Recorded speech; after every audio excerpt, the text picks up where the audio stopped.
Shalom bien-aimé, que la paix et la grâce de notre Seigneur Jésus-Christ soient communiquées ce matin. Je suis la servante du Seigneur, Jeanne. Le sous-thème sur lequel nous méditons ce matin est intitulé « L'adoration est Korban ». Korban, c'est l'expression hébreu pour désigner un sacrifice qui est adressé à Dieu. Et c'est de ce mot Korban que découle celui que nous avons utilisé hier, Karba. Je ne sais pas si je prononce bien, mais c'est comme ça que j'arrive à prononcer. Alors, l'adoration est Korban, c'est-à-dire est un sacrifice qui est adressé à Dieu. Deux adorateurs sont venus devant Dieu pour lui présenter leur adoration. Et ils avaient entre leurs mains l'expression de cette adoration, c'est-à-dire une offrande. Le premier a présenté son offrande et son offrande a été rejetée. Le deuxième a présenté son offrande et son offrande a été agréée. Et quand le premier a vu cela, il est devenu Christ et Dieu est allé vers lui et lui a dit: le péché est tapis à ta porte, mais si tu domines sur lui, alors tu feras bien. Il n'avait pas compris que Dieu était en train de lui donner la raison pour laquelle il avait rejeté son offrande. C'est qu'en réalité, le parfum de son adoration était un parfum de mauvaise odeur devant Dieu. Parce que ce n'est pas l'offrande qui importait à Dieu, mais c'est le parfum de l'adoration venant de son cœur que Dieu regardait. Il n'a pas compris. Il est même allé plus loin. Il a tué le deuxième adorateur. Cette histoire, c'est l'histoire de Caïn et d'Abel. Deux adorateurs qui sont venus devant Dieu. Et le premier, Caïn, n'avait pas compris que c'est l'adoration, le parfum qui part du cœur que Dieu agrée. L'offrande physique n'est pas ce que Dieu regarde en premier, mais c'est l'adoration qui part du cœur. Bien-aimé, ce que Dieu regarde, ce n'est pas le chant. Ce que Dieu regarde, ce n'est pas les belles paroles que tu sors. Tu peux même aligner tous les versets bibliques que tu connais concernant la grandeur, la magnificence de Dieu. Mais ce que Dieu regardera toujours en premier, c'est ton cœur. De toutes les offrandes qui sont présentées à Dieu, quelle que soit leur grandeur, quelle que soit leur importance, l'offrande que Dieu regardera toujours en premier, c'est ton cœur. C'est de ton cœur que part le parfum que Dieu soit agrée, soit va rejeter. C'est pour cela qu'il est important, adorateur, que tu considères à ton cœur. Le Seigneur va dire, c'est de ton cœur, c'est du cœur que partent tout ce qui souille l'homme. C'est du cœur qu'est conçu, c'est dans le cœur que le péché est conçu. C'est dans le cœur que partent les rivalités, les jalousies, les haines, la colère, l'amertume, la méchanceté, la débauche. C'est du cœur que partent toutes ces choses. Et c'est également du cœur que Dieu attend l'adoration. C'est le cœur que Dieu attend comme offrande devant lui. C'est pour cela que le livre de Proverbes chapitre 4 va encore dire: garde ton cœur plus que toute autre chose, car de lui coulent les sources de la vie. Je voudrais encore redire cette chose, bien-aimée. Ce n'est pas le produit de tes lèvres que Dieu regarde, c'est le produit de ton cœur. Et si de cette source qu'est ton cœur partent tout ce dont on a cité, alors ton adoration est un parfum nauséabond devant Dieu. Combien de fois nous sommes venus devant Dieu pour adorer avec les cœurs remplis de méchanceté? Combien de fois nous sommes venus pour élever un chant avec de la colère remplie dans le cœur? Combien de fois nous sommes venus pour adorer Dieu sortant d'un lit de débauche, sortant d'un lit d'adultère? Combien de fois nous sommes venus pour adorer Dieu et les mêmes bouches qui veulent adorer, qui adorent, qui élèvent le chant, qui élèvent les paroles d'adoration, de la même bouche sortent des calomnies, des médisances, des poisons qui tuent les autres. Combien de fois nous sommes venus devant Dieu Et au lieu de présenter une adoration d'un parfum de bonne odeur, nous avons présenté à Dieu, nous avons allumé devant Dieu un feu étranger. Pendant qu'il est en train de s'adresser à la femme samaritaine, il va lui dire, peu importe là où tu adores, les vrais adorateurs, Dieu cherche les vrais adorateurs. Ceux-là qui vont l'adorer en esprit et en vérité. Est-ce que quand tu viens pour adorer Dieu, il y a de la vérité dans ton cœur? Ou le cœur est rempli de sournoiserie? Le cœur est rempli d'hypocrisie? Le cœur est rempli de méchanceté? Et c'est avec ce même cœur, c'est cette offrande-là que tu amènes devant Dieu. J'ai commencé à te dire dès le début, bien-aimé, ce n'est pas le chant. Aussi belle soit ta voix, ce n'est pas ce que Dieu va regarder. L'adoration qui plaît à Dieu, c'est un cœur pur qui s'offre à lui. L'adoration qui plaît à Dieu, c'est un cœur repentant qui s'offre à lui. Le vrai adorateur, c'est celui-là qui veille sur son cœur. Le vrai adorateur, c'est celui-là qui ne laisse pas les racines du péché ancrées dans son cœur, s'établir dans son cœur. Voilà le vrai adorateur, celui-là que Dieu cherche. Il n'y en a pas beaucoup. Il n'y en a pas beaucoup. Si le Seigneur peut dire, le Père cherche, recherche les vrais adorateurs, c'est qu'il n'y en a pas beaucoup. C'est que devant lui, nous venons chaque fois offrir des parfums nauséabonds. Nous venons offrir à Dieu les ordures de nos cœurs. Nous croyons que c'est nos chants qui l'agréent.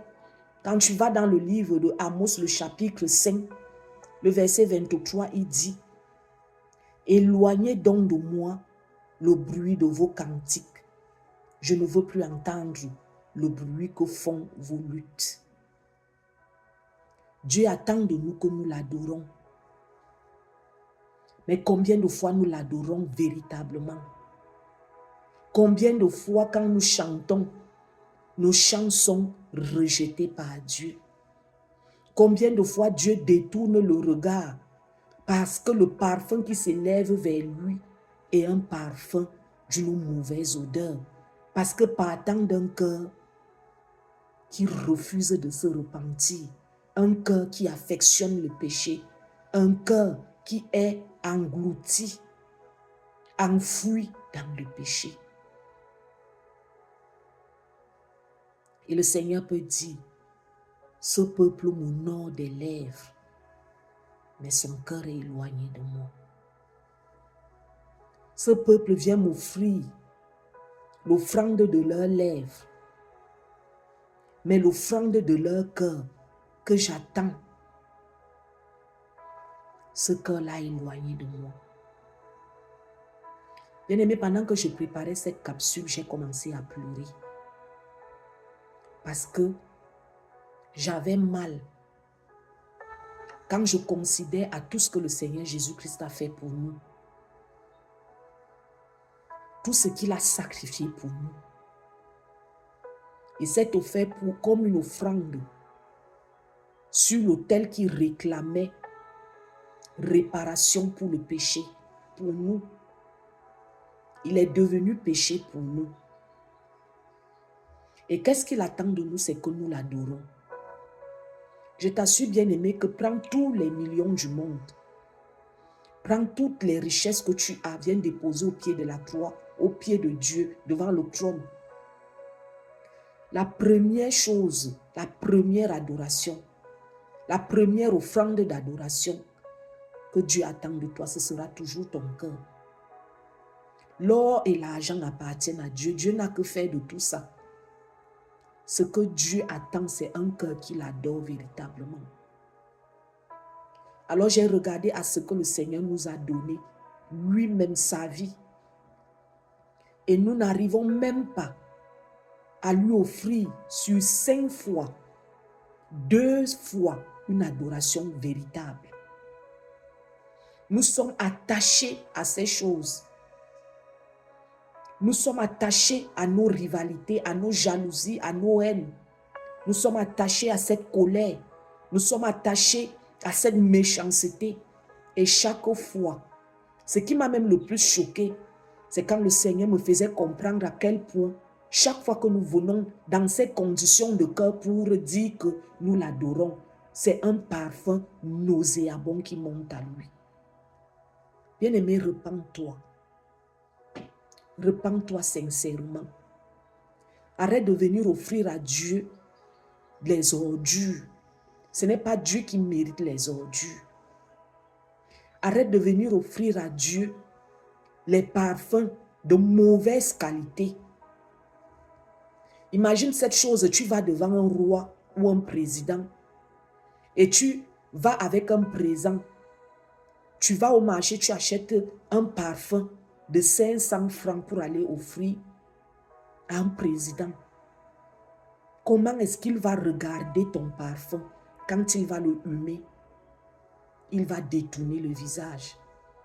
C'est ce que Dieu fait chaque fois que nous venons à lui, en lui offrant les cœurs souillés. Parce que la véritable adoration, c'est celle qui part du cœur.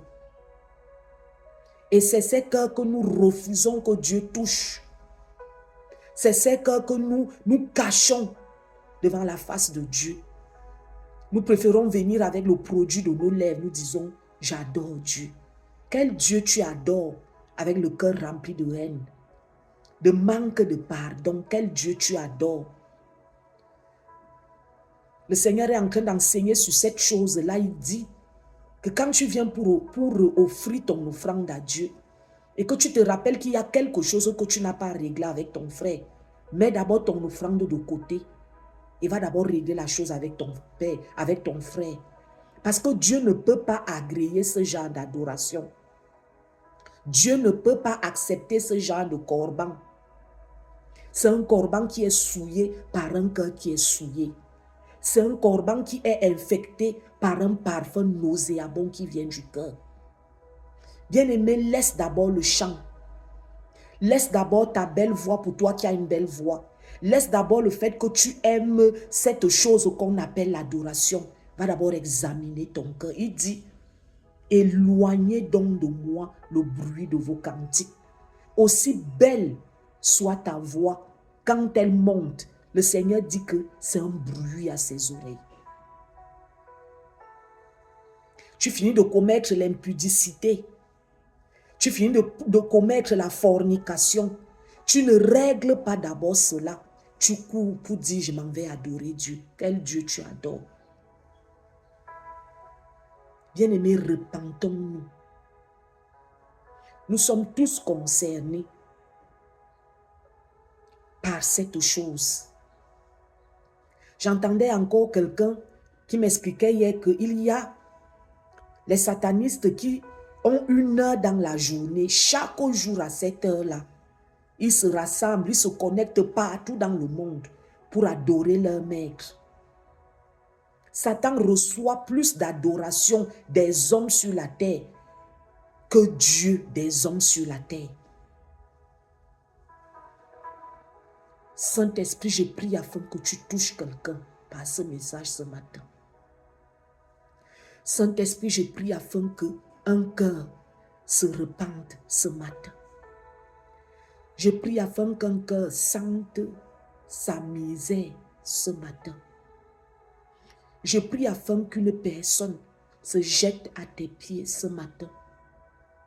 Reconnaisse, en reconnaissant que chaque fois qu'il n'a pas réglé quelque chose qui est en rapport avec le péché dans son cœur, il ne t'a pas adoré.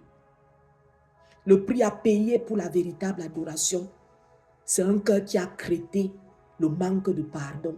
Le prix à payer pour une véritable adoration, c'est un cœur qui s'éloigne de la fornication, de la débauche, de l'impudicité. Le prix à payer pour une véritable adoration, c'est un cœur qui se sépare de la colère.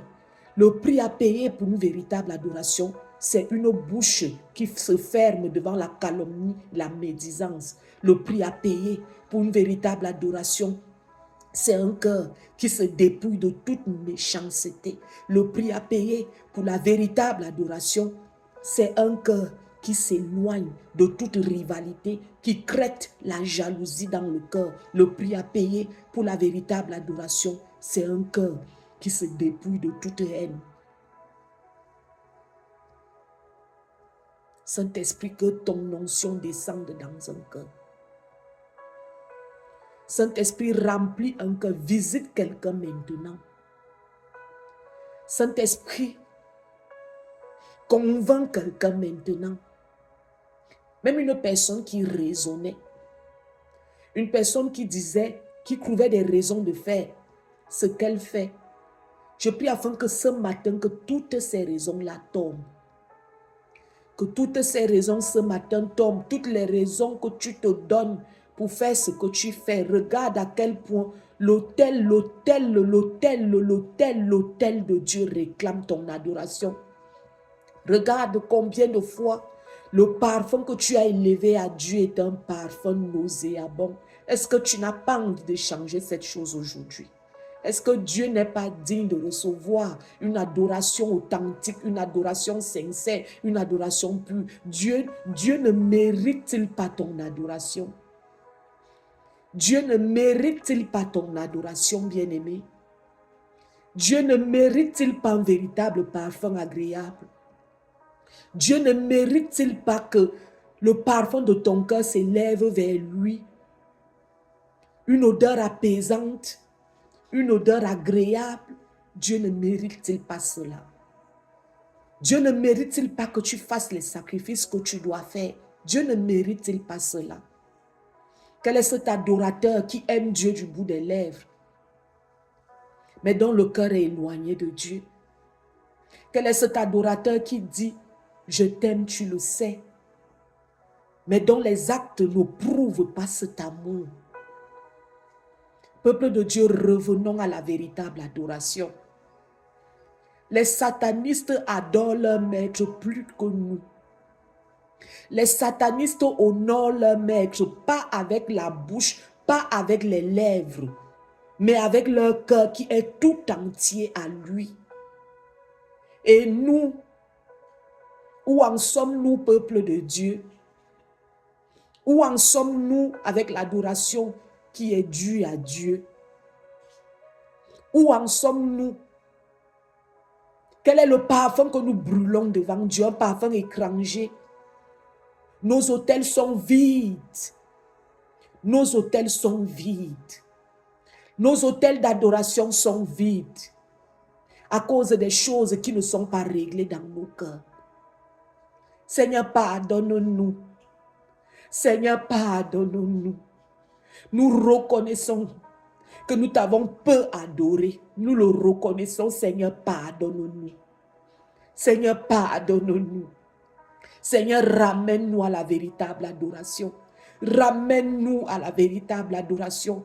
Pas l'adoration du bout des lèvres, pas l'adoration d'une belle voix, mais l'adoration du cœur. Accorde-nous au Seigneur de venir t'offrir nos cœurs. De venir t'offrir nos cœurs. C'est nos cœurs que tu réclames. C'est l'adoration de nos cœurs que tu réclames. C'est le parfum de nos cœurs que tu réclames. Seigneur, que ton sang inonde nos cœurs maintenant pour les purifier. Que ton sang inonde nos cœurs maintenant pour les sanctifier. Je prie afin que une personne qui était accrochée au manque de pardon, Seigneur, reçoive ce matin ce message et décide de pardonner. Qui était attaché, le cœur était attaché aux rivalités, aux haines, à la jalousie, à la division, à la médisance, à la calomnie, à l'impudicité, à la fornication, à toutes ces choses, Seigneur, qui nous éloignent de toi. Prenne la décision d'arrêter. Prenne la décision d'arrêter. Et que toi, Seigneur, tu puisses soutenir cette décision. C'est au nom puissant du Seigneur Jésus-Christ que, Père, j'élève ma voix ce matin. Je prie pour moi, je prie pour mes frères, je prie pour mes soeurs, je prie pour l'Église. Je prie pour l'Église. Je prie pour l'Église, je prie pour les jeunes. Je prie pour les jeunes. Je prie pour l'Église. Je prie pour les serviteurs. Je prie, Seigneur, que ta grâce nous établisse dans une autre saison, une saison nouvelle, une saison où va se lever la véritable adoration. Que les véritables adorateurs se lèvent partout dans le monde. Que les véritables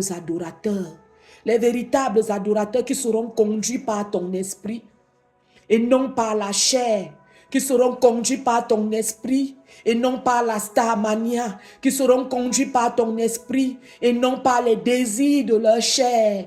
Que les véritables adorateurs se lèvent pour rétablir le véritable culte, le véritable culte, le véritable culte, le véritable culte. Seigneur, rassemble-les du nord au sud, de l'est à l'ouest, de véritables adorateurs. Oh Seigneur, les pierres ne doivent pas t'adorer. Non, tu nous as donné un cœur qui bat au-dedans de nous pour que nous t'offrions un parfum de bonne odeur, une véritable adoration. Seigneur, les pierres ne doivent pas t'adorer. Nos cœurs ne doivent pas rester fermés. Que le parfum de la véritable adoration se lève en ces derniers temps. Se lève en ces derniers temps, Seigneur. Keberama santerebo santarabasi. Keberama sheki. Keberama sontorokosi. Les adorateurs de Baal se lèvent, ils adorent leur Dieu. Les adorateurs de Moloch se lèvent, ils adorent leur Dieu. Et nous qui disons croire au véritable, nous qui avons le véritable. Seigneur, prends pitié. Prends pitié.